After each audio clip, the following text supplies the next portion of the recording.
नमस्कार. बृहन्मुंबई महानगरपालिका शिक्षण विभागाच्या व्हर्च्युअल ट्रेनिंग सेंटरमध्ये मी प्रेरणा देसाई आपल्या सर्वांचं स्वागत करते आणि आजच्या नवीन तासाला सुरुवात करते. जसं साने गुरुजी तुम्हाला पुलं म्हणतात की नाही, तसं हे कवी एक आहेत उमाकांत काणेकर. ते तुम्हाला प्रकाशातले तारे असं म्हणतात. त्यांच्या मते मुलं म्हणजे प्रकाशातले तारे.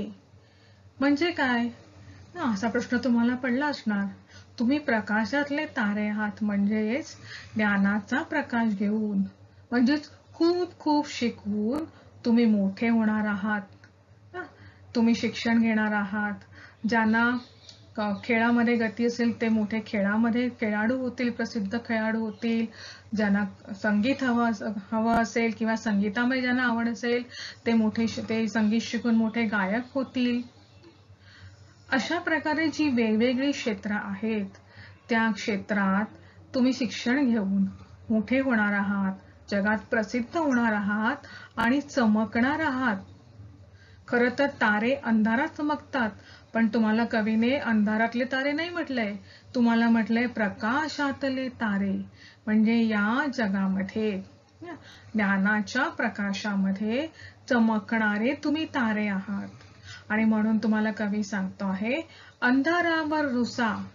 अंधारावर रुसा म्हणजे काय? रुसून कोपऱ्यात नाही बसायचंय. अंधारावर रुसा म्हणजे अज्ञानरूपी अंधारावर रुसा. म्हणजेच रोज शाळेत जा, रोजच्या रोज अभ्यास करा. म्हणजेच अज्ञानरूपी अंधारावर रुसायचं आहे. तो अज्ञानरूपी अंधारावर रुसल्यानंतर तुम्ही काय होणार आहात? प्रकाशातले तारे होणार आहात. आणि म्हणून कवी सांगतात प्रकाशातले तारे तुम्ही अंधारावर रुसा. हसा मुलांनो हसा, म्हणजे सतत हसत राहा, ताऱ्यांप्रमाणे चमकत राहा. दिवसा आपल्याला तारे दिसत नाहीत, पण तुम्ही असे तारे आहात की जे प्रकाशात पण चमकत आहात. मुलांनो, साने गुरुजी नेहमी सांगतात मुलं म्हणजे देवाघरची फुलं. का बरं म्हणत असतील ते तुम्हाला फुलं? याचं कारण म्हणजे तुमच्याकडे असलेला निरागसपणा, तुमच्याकडे असलेला चांगुलपणा, तुमच्याकडे असलेला निष्पापपणा, तुमच्याकडे असलेली सच्चाई. यामुळे लहान मुलांना सगळेजण काय म्हणतात? देवाघरची फुलं म्हणतात. काही ठिकाणी तर लहान मुलांना देवदूत म्हणतात. म्हणजे अशा अनेक विविध नावांनी तुम्हाला संबोधलं जातं. तर एक कवी आहे इयत्ता तिसरी,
तुम्हा बोलवी ती फुलराणी, खेळ खेळती वारा पाणी. आनंदाच्या शिखरावरती खुशाल जाऊन बसा. मुलांनो, कवी असं म्हणत आहेत की तुमचं हे वय खेळण्याचं, बागडण्याचं आहेत. बाहेरची फुलं आहेत ती खूप छान आहेत, म्हणून ती फुलराणी जी आहे, फुलांची राणी, फुलराणी म्हणजे फुलांची राणी, ती तुम्हाला बाहेर बोलवते आहे वाऱ्यावरती बघा छान फुलं जी आहेत ती किती छान डुलत आहेत. त्याप्रमाणे ती परी सुद्धा आहे, फुलराणी सुद्धा आहे, ती सुद्धा पाण्याबरोबर खेळत आहेत. म्हणजे वारा आणि पाणी म्हणजे पावसाचं वर्णन आहे. पाऊस आणि वारा जेव्हा एकत्र येतो तेव्हा किती छान वाटतं, आनंदी वाटतं. तसंच तुम्ही सुद्धा आनंदी राहायचं आहे. कोणत्याही प्रकारे काही झालं, कोणी तुम्हाला ओरडलं, कोणी मारलं, तरी सुद्धा त्या गोष्टी विसरून जायच्या असतात आणि या फुलांप्रमाणे तुम्ही आनंदी राहायचं आहे. बरं, नुसतं आनंदी राहायचं नाही, तर आनंदाच्या शिखरावर जाऊन बसायचंय. म्हणजे सर्वोच्च आनंद जो आहे तो तुम्ही उपभोगायचा आहे, तो तुम्हाला उपभोगायला मिळणार आहे. आणि म्हणून तुम्ही सदैव आनंदी राहा, सदैव हसत राहा. त्याच्यानंतर कवी म्हणतात, रडणे हा ना धर्म आपुला, हसण्यासाठी जन्म घेतला, भारतभूच्या आदर्शाचा मनी उमटू दे ठसा. रडणे हा ना धर्म आपुला म्हणजे काय, की कुठल्याही प्रसंगामुळे आपण रडत बसायचं नाही. कुठलाही प्रसंग आला, रडायचं नाही, तर त्याच्यावरती आपण मार्ग काढायचा आहे. कुठलंही दुःख झालं, तुम्ही कुठे पडलात, तुम्हाला बाई ओरडल्या ना, ते तुम्हाला वाईट वाटतं, तुम्ही रडत बसता. पण तसं न करता आपल्याला बाई का ओरडल्या हे लक्षात घेऊन त्याप्रमाणे आपण वागायचं आहे. म्हणून रवी कवीने म्हटलेलं आहे, रडणे हा ना धर्म आपुला, हसण्यासाठी जन्म घेतला. म्हणजे रडत न बसता सदैव आनंदी राहून आपलं जे काम आहे ते काम आपल्याला करायचं आहे. नंतर कवी आपल्याला सांगतायत, तुम्हाला भारतभूच्या आदर्शाचा मनी उमटू दे ठसा. ह्या भारतभूमध्ये अनेक थोर व्यक्ती होऊन गेलेले आहेत. त्यांचं जे काम आहे, त्यांचं जीवन ते कसं जगले आहेत, त्यांनी जीवनात कोणकोणत्या चांगल्या गोष्टी केल्या, या सगळ्यांचा तुम्हाला पुढे अभ्यास आहे. तो अभ्यास तुम्ही करायचा आहे आणि त्याप्रमाणे तुम्हाला त्यांच्यासारखंच तुम्हाला आदर्श बनायचा आहे. सर्व मागचा विसरा गुंता, अरे उद्याच्या नकोत चिंता, पहा अरुण तो बाळांनो रे, तुम्हा खुणवितो कसा, हसा मुलांनो हसा. सर्व मागचा विसरा गुंता म्हणजे काय, की कान झालेल्या ज्या गोष्टी असतील, ज्या तुम्हाला नकोशा वाटत होत्या, तुम्हाला कोणी ओरडलं असेल, तुम्हाला कोणी मारलं असेल, तुम्ही कुठे पडला असाल, तुमच्या मैत्रिणीशी किंवा मित्राशी काही भांडण झालं असेल, तर त्या सगळ्या गोष्टी ज्या आहेत त्या विसरून जायच्या आहेत. जसं प्रत्येक दिवसाचा सूर्य बघा, जेव्हा उगवतो तेव्हा रोज नवीन प्रकाश घेऊन येत असतो. तसंच कवी सांगतात की तुम्ही सुद्धा दर दिवशी जेव्हा उठता त्यावेळेला आदल्या दिवशी जे काही वाईट घडलेलं आहे, जे काही तुम्हाला त्याच्यामुळे त्रास होतो आहे, तो सगळा गुंता, ते सगळे विचार विसरून जा. आणि पुढे कवी असं म्हणतात, अरे उद्याच्या नकोच चिंता. म्हणजे उद्या काय घडणार आहे याचं सुद्धा काळजी करायची नाही. तुम्ही फक्त काय करायचं आहे, आजच्या दिवसाला जसं सूर्याने येऊन प्रकाश देतो आपल्याला, त्याप्रमाणे तुम्ही सुद्धा त्या सूर्यासारखंच चमकदार व्हायचं आहे, प्रकाशित व्हायचं आहे आणि मुख्य म्हणजे हसत राहायचं आहे. जसं फुलं बघा, फुलं काय असतात, रात्रीच्या वेळेला ती कळी भरून त्यांची सगळे पाकळ्या बंद करून ते झोपून जातात आणि सकाळी उठताच काय होतात, पुन्हा ती हसायला लागतात. तसंच तुम्ही मुलं सुद्धा काय आहात, या प्रकाशातले तारे आहात. त्यामुळे तुम्ही सुद्धा सगळ्या मागच्या गोष्टी विसरायच्या आहेत. उद्याची चिंता न करता आपलं जीवन जे आहे, आपलं काम जे आहे ते करायचं आहे. आणि यासाठी कवी असं म्हणतात, बघा अरुण तो बाळांनो रे, तुम्हा खुणवितो कसा. अरुण म्हणजे कोण, अरुण म्हणजे सूर्य. तो सूर्य आपल्याला सांगतो की जसं अंधारावर मात करून ना, रात्रीचा अंधार दूर सारून मी आलो की नाही परत, तसंच तुम्ही सुद्धा तुम्हाला ज्या काही अडचणी येत असतील त्या अडचणी दूर सारून पुन्हा नव्याने प्रयत्न करायचे आहेत. आपल्या अडचणींची, चुकांची ना, आपण काय चुकलो याची उजळणी नाही करायची, परंतु त्या चुका सुधारायच्या आहेत आणि दुःखद गोष्टी विसरून हसायचं आहे. आणि म्हणून कवी असं म्हणतोय, प्रकाशातले तारे तुम्ही अंधारावर रुसा, हसा मुलांनो हसा. तुम्ही प्रकाशातले तारे आहात. हा प्रकाश कुठला आहे तर ज्ञानाचा प्रकाश आहे.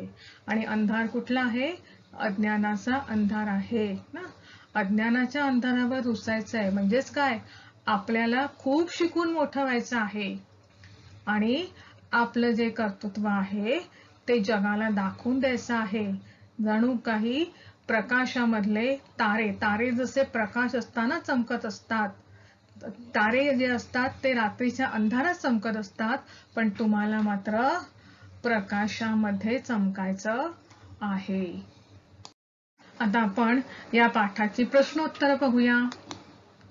बघा, पहिला प्रश्न आहे, मुलांना कोण बोलवत आहे? काय प्रश्न आहे? मुलांना कोण बोलवत आहे? उत्तर आहे, मुलांना फुलराणी बोलवत आहे. दुसरा प्रश्न बघा, कवीने मुलांना कोठे बसायला सांगितले आहे? कवीने मुलांना कोठे बसायला सांगितले आहे?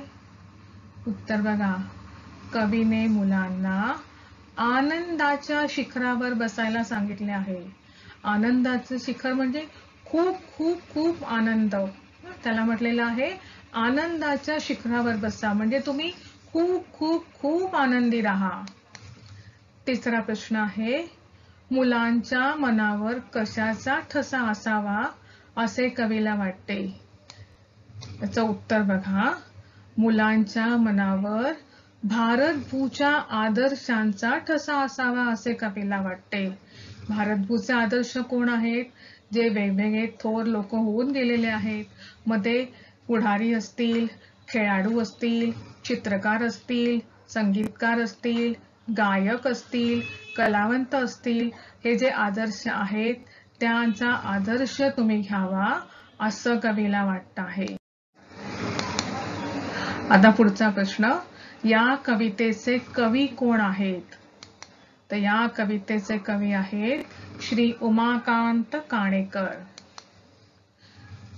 पुढचा प्रश्न बघा, मुलांनी कशाची चिंता करू नये असे कवीला वाटते? तर मुलांनी उद्याची चिंता करू नये असे कवीला वाटते. मुलांना कोण खुणावत आहे? मुलांना अरुण म्हणजे सूर्य खुणावत आहे. आता प्रश्न बघूया की शेवटी समान अक्षर असणारे कवितेतील शब्द शोधा. आता ते मी लिहिले, ते तुम्ही तुमच्या वहीत लिहायचे आहेत. गुंता आणि चिंता, बघा शेवटी सेम अक्षर आहे, ता ता. दुसरा शब्द आहे फुलराणी आणि पाणी, आहे ना शेवटी णी णी. नंतर आहे बसा, हसा, ठसा आणि कसा. या सगळ्या शब्दांच्या शेवटी काय, कोणता अक्षर आहे? सा. खालील शब्दांपासून शब्द आहेत त्यांच्या अक्षरापासून शब्द तयार करायचे आहेत. उदाहरणार्थ बघा, तिथे भारत शब्द दिलेला आहे. मग भारत शब्दापासून भार, भात, तर, रत असे हे शब्द तयार झालेत. मग आता आपण शिखरावर हा शब्द घेऊया आणि शिखरावर या शब्दापासून आपण नवीन शब्द तयार करूया. बघा बरं कुठले कुठले शब्द होतात, तुमच्या वहीत तुम्ही लिहून घ्यायचे बरं का. बघा, वर ना, शिखरावर मला वर, खरा, राख, शिरावर, शिरा, राव, रव, शिखर असे शब्द तयार झालेत. दुसरा बघा, अंधारावर. याच्यामध्ये कोणती कोणती अक्षर आहेत? अन, धा, रा, व आणि र. मग ह्या अक्षरांपासून कोणते कोणते अर्थपूर्ण शब्द होतात बघा बरं. पहिला आहे धार ना, धाव, अंधार, राधा, राव, वर. हे काय झालेले आहेत, वेगवेगळे अर्थपूर्ण शब्द तयार झालेले आहेत. आता पुढे बघा, आकाशात. आकाशात मध्ये काय काय शब्द होतात बघूया आपण. आत, आशा आणि कात. पाऊसधारा. त्याच्यामध्ये बघा, धारा, ऊस, रास, धापा, राऊ. राऊ हे पेशव्यांचं नाव आहे. पाऊस, पारा, राधा, पास. तुम्ही करता की नाही पास नापास, त्याच्यामधलं पास. आता आपल्याला विरुद्धार्थी शब्द सांगायचे आहेत. पहिला शब्द आहे प्रकाश. प्रकाशच्या विरुद्ध काय येणार, अंधार. आता पुढचा शब्द बघा, विसरा, विसरून जा. त्याच्या विरुद्ध काय येणार, आठवा. पुढचा शब्द बघा, आनंद. आनंदच्या विरुद्ध काय येणार आहे, दुःख. मागचा. मागचाच्या विरुद्ध काय येणार आहे, पुढचा. पुढचा शब्द बघा आता, हसणे. हसण्याच्या विरुद्ध रडणे. नंतरचा शब्द बघा, जन्म. जन्मच्या विरुद्ध काय येणार आहे, मृत्यू. तुम्ही. तुम्हीच्या विरुद्ध येणार आम्ही. नंतरचा शब्द आहे उद्या. उद्याच्या विरुद्ध काय येणार आहे, आज. आता समानार्थी शब्द बघा, प्रकाश. प्रकाशला समानार्थी शब्द काय आहे, उजेड, तेज. भू. भूला समानार्थी शब्द काय आहे, भूमी, जमीन. पाणी. पाण्याला काय म्हणतात, जल, उदक. वारा. वाऱ्याला काय म्हणतात, वात, पवन. अंधार. अंधाराला काय म्हणतात, काळोख, तम. आनंद. आनंदाला काय म्हणतात, हर्ष, तोष. मन. मनाला काय म्हणतात, चित्त, अंतर. नंतरचा शब्द आहे चिंता. चिंताला समानार्थी शब्द काय आहे, काळजी, फिकीर. ठसा. ठसाला समानार्थी शब्द काय आहे, शिक्का किंवा प्रभाव. अरुण. अरुण म्हणजे रवी आणि सूर्य. आता आपल्याला कविता पूर्ण करायची आहे. मधलं वाक्य तुम्ही लिहायचं आहे.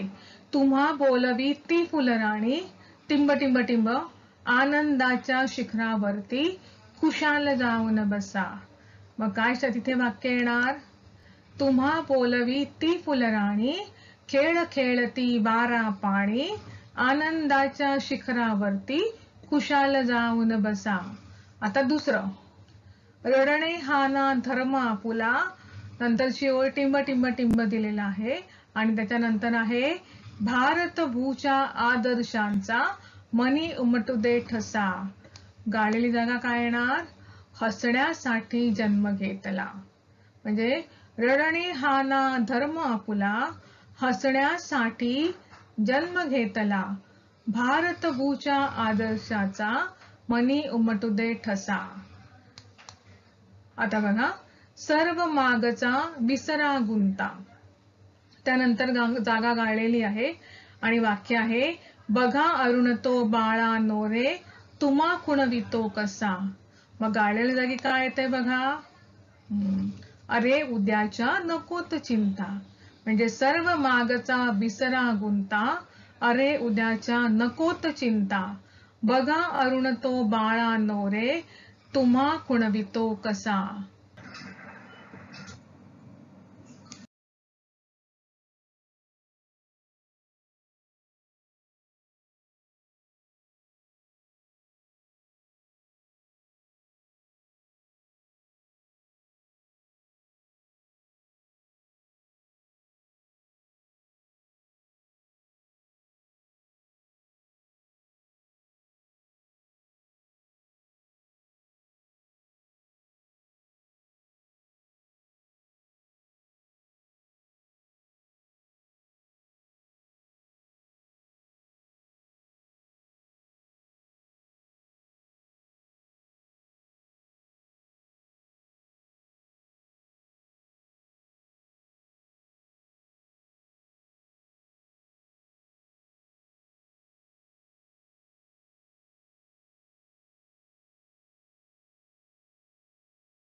बालमित्रांनो, हा व्हिडिओ तुम्हाला नक्कीच आवडला असणार। यासारखे अनेक छान छान व्हिडिओ आहेत जे तुमच्या अभ्यासक्रमावर आधारित आहेत, पण ते पाहण्यासाठी आमच्या चॅनलला सबस्क्राईब करायला विसरू नका। धन्यवाद।